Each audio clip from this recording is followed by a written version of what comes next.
There's lots of automotive news this week. Some of the biggest headlines include the fact that a classic American brand is back, but with a futuristic twist. Scout Motors has officially returned to the US market, making a bold entrance with an all-electric Scout SUV and a rugged new truck concept. Known for its 4x4 heritage, Scout brings nostalgia in the modern era with zero emissions. The question is, can this reimagined icon compete with today's electric offerings, and will its vintage appeal be enough to turn heads and drive sales? And while Scout is looking to electric, Toyota is taking a different road: hydrogen.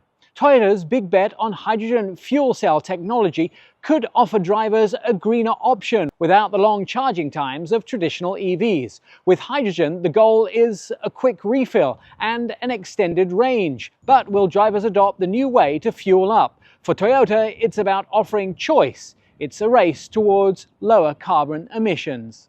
And at Ford, they're making their EVs more accessible than ever. In a push to make electric vehicles more affordable, Ford has lowered the price of its Mustang Mach-E by $3,500, bringing the starting price to $38,490. Ford hopes a new price will attract more buyers as the competition heats up. Will this be a start of an industry-wide trend making EVs more budget-friendly? But there's one cost car buyers didn't see coming. Auto insurance premiums are up 22% this year, making the largest increase since the 1970s. Insurance now accounts for over a quarter of the total cost of owning a compact car, making the decision to buy new vehicles even more challenging for some. Rising repair costs and complex technology are pushing up prices, leaving many drivers feeling the financial pinch.